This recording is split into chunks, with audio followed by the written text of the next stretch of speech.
अब यहाँ पे पर्यावरण में कहता है कि पर्यावरण एक ऐसा विषय वस्तु है जिसको हम एक कक्षा में किताब के अंदर समेट नहीं सकते।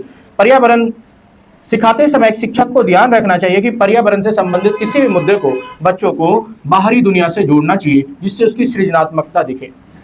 क्योंकि पर्यावरण किताब में नहीं है, गणित किताबों में है, थ्योरी में है, लेकिन पर्यावरण का है हमारे आसपास। इसीलिए पर्यावरण शब्द का ध्येय क्या है? आसपास। तो पर्यावरण के लिए जो शब्द यूज किया जाता है वो क्या है? आसपास, जिसको हम बोलते हैं लुकिंग अराउंड। ये क्वेश्चन स्टेट वाले जो वन लाइनर एग्जाम होता है उसमें ज्यादा पूछता है। भारत की सबसे बड़ी संस्था जो बच्चों के लिए सिलेबस बनाती है उसका नाम क्या है? एनसीटीई। प्राथमिक स्तर पर शिक्षण अधिगम के तौर पर पहला दूसरा में पर्यावरण को क्यों शामिल नहीं किया गया? ताकि बोझ रहित शिक्षण अधिगम को बढ़ाया जा सके। छोटा बच्चा को बोझ ज्यादा हो जाएगा, किताब ज्यादा ढूंढना पड़ेगा, और उसको शुरुआती दिनों में क्या किया गया? भाषा और गणित के साथ पढ़ाया गया पहला दूसरा में। एनसीटीई के द्वारा सुझाया गया जो सिलेबस है इन्वायरमेंट का, वो किस कक्षा से लागू होता है? कक्षा 3 से। 3 से 5 नहीं, ऊपर भी है, लेकिन हम लोग 3 से 5 ही पढ़ते हैं। प्राथमिक 1 to 5 के टीचर बनोगे, इसलिए 3 से 5।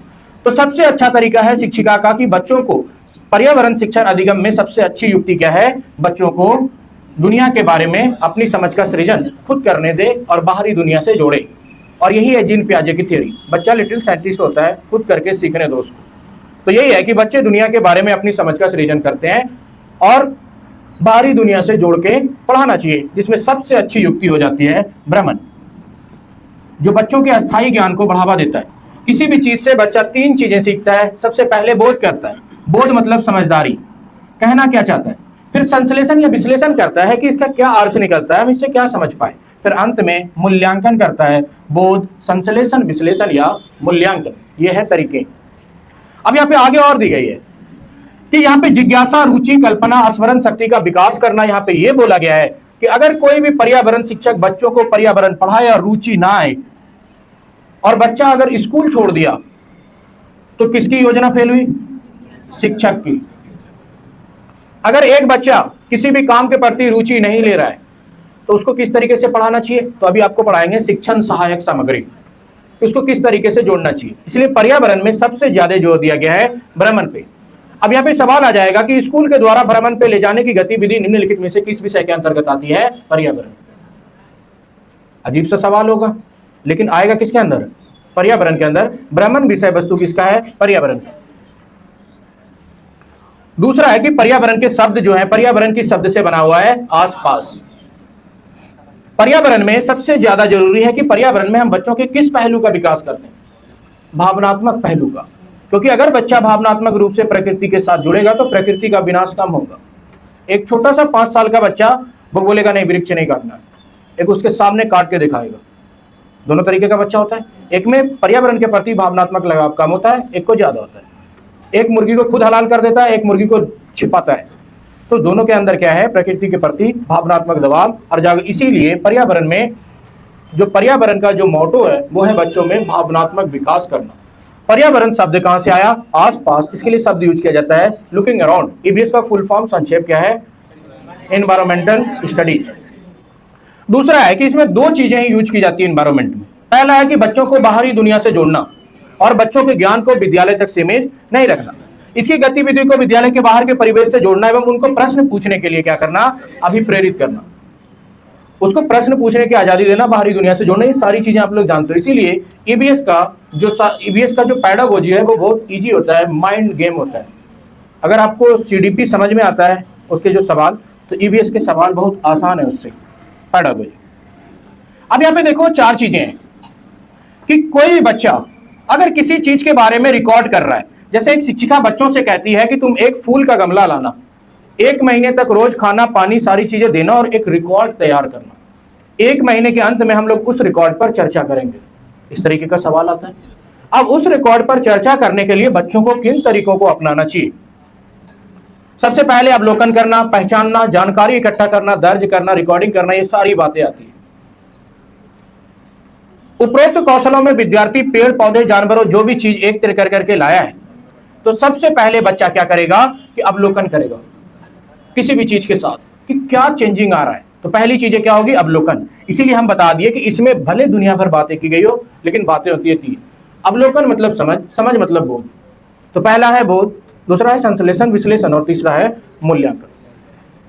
अब जैसे बच्चा मान लेते हैं कि कोई एक शिक्षक पूछ दिया बच्चों को कि देखो तुमको अवलोकन करना है परिवहन के बारे में। देखो यहाँ पे सवाल है कि परिवहन के साधनों का अवलोकन करके कोई बच्चा यह पहचान लेता है कि कोई वाहन तेल से, तेल मतलब पेट्रोल डीजल दोनों तेल है, डीजल से चलेगी कि पेट्रोल से, या फिर बिना तेल की, उसके बाद वह तेल से चलने वाले और बिना तेल से चलने वाले वाहनों के नाम लिखता है।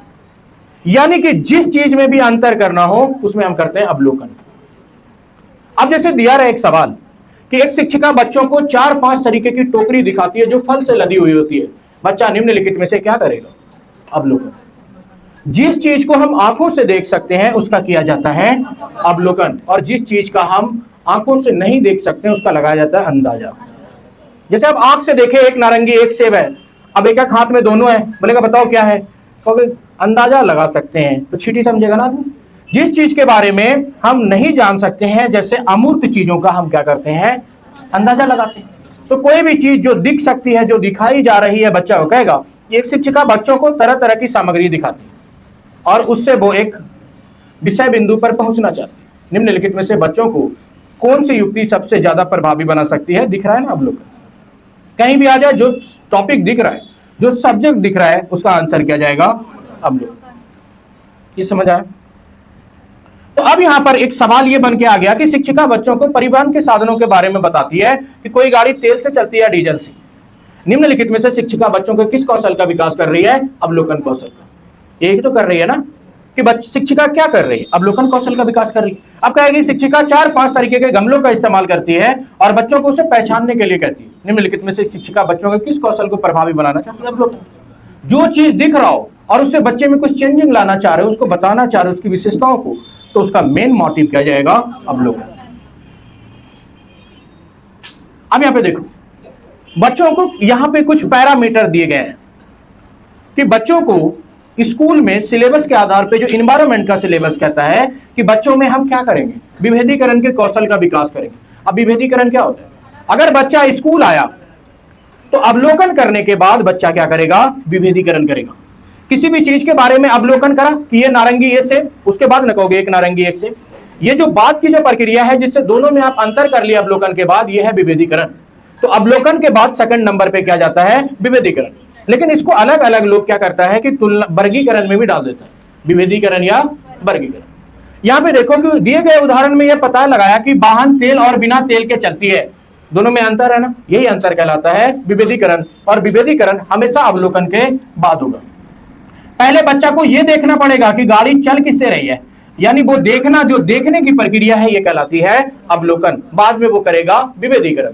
तो जब भी हम बनाते हैं, आपको 4-5 दे दिया अलग अलग तरीके का शब्द, बहुत कठोर है, अब सेट नहीं कर पा रहे हो, तो आप ये चीज याद रखना कि पहले आएगा अवलोकन, बाद में आएगा विभेदीकरण। और इस की पॉइंट के वजह से वो आंसर आपका क्या हो जाएगा? सही हो जाएगा। भले कुछ भी दिया रहे, 5 बात 6 बात, लेकिन कहीं ना कहीं अवलोकन लास्ट में दे देगा, अवलोकन बीच में दे देगा और विभेदीकरण पहले डाल देगा। तो ये की पॉइंट है कि अवलोकन पहले आएगा, विभेदीकरण बाद में आएगा। अब देखो अगला कह रहा है कि तुलनात्मक एवं वर्गीकरण। तुलना एवं वर्गीकरण रॉन्ग है, लेकिन इन्वायरमेंट में सही है। हम तुलना एवं वर्गीकरण पढ़ाई में नहीं कर सकते, बच्चों में नहीं कर सकते, लेकिन 2 वृक्षों में कर सकते हैं कि एक बड़ा गाछ है, एक छोटा गाछ है, एक आम का गाछ है, एक अमरूद का गाछ है। तो इन्वायरमेंट स्टडी में तुलना एवं वर्गीकरण, पैडागोजी में ये सही हो जाता है, लेकिन बच्चों के सेंस में अगर है तो ये क्या हो जाएगा? गलत हो जाएगा। और अगर पर्यावरण के सेंस में है तो तुलना एवं वर्गीकरण सही हो जाएगा, क्योंकि वर्गीकरण हम इन्वायरमेंट के साथ कर सकते हैं, बच्चों के साथ नहीं कर सकते। नहीं तो वर्गीकरण से क्या होगा? बच्चों में कुंठा, डर पैदा हो जाएगा और वो धीरे धीरे स्कूल छोड़ देगा। अब देखो यहां पे बात किया जा रहा है कि बच्चा या विद्यार्थियों में 2 वस्तुओं के बीच, 2 वृक्षों के बीच, 2 वाहनों के बीच, जिसमें इंसान के बच्चे की बात ना हो, विद्यार्थी की बात ना हो, वहां तुलना एवं वर्गीकरण जाएगा। और अगर तुलना एवं वर्गीकरण विभेदीकरण दोनों हो तब अब क्या जाएगा? विभेदीकरण भी ऑप्शन में दे दिया, तुलना वर्गीकरण दोनों दे दिया, तब अब आंसर क्या जाएगा? विभेदीकरण। यहां पे देखो, विभेदीकरण वहां जाता है कि जब प्रोडक्ट दोनों अलग हो, जब दोनों प्रोडक्ट क्या हो? अलग हो, तब जाएगा विभेदीकरण। जैसे एक आम एक अंगूर, प्रोडक्ट अलग है। जैसे यहां पे 2 तरीके की बहाने हैं, दोनों 2 तरीके की बहाने हैं। यहां पे देखना, वस्तुओं के बीच, जब वस्तु एक ही हो और उसमें अंतर हो, जैसे एक इम्तियाज है, मेरे बगल में एक इम्तियाज और दोनों में अब अंतर, यानी एक ही प्रकार की वस्तुओं में अंतर स्पष्टीकरण कहलाता है तुलना एवं वर्गीकरण। यानी दो इंसान एक जैसा हो तो कहोगे ये ढेर मोटा, ये कम मोटा, इसका कान छोटा, इसका कान बड़ा है। कभी उस तरीके का इमोजी देखो जिसमें थोड़े से अंतर होते हो, उसमें आता है तुलना एवं वर्गीकरण। तुलना वर्गीकरण क्यों करेंगे? जब इस तरीके की संभावना आ गई कि हमारे पास विभेदीकरण के कोई उपाय नहीं बचे। विभेदीकरण सबसे आसान तरीका है, किसी भी दो प्रोडक्ट को देख के आसानी से बताया जा सकता है, उसको बोलते हैं विभेदीकरण। जब नौबत तुलना करने की आई तब प्रोडक्ट सेम है। समझ में आया क्या बोले? एक चुटकी नमक, एक कटोरी नमक, दोनों में दोनों प्रोडक्ट सेम है। अगर आसानी से अंदाजा लगाया जा सकता हो तो विभेदीकरण जाएगा, और अगर टफ हो गया तो तुलना एवं वर्गीकरण जाएगा। यही दोनों में अंतर है। अब जिस तरीके का सवाल बनता है उस हिसाब से वहां पे सेट होता है कि विभेदीकरण, वर्गीकरण, प्रोडक्ट अलग, विभेदीकरण, प्रोडक्ट सेम, तुलना एवं वर्गीकरण। तुलना कब करते हैं? जब प्रोडक्ट सेम हो।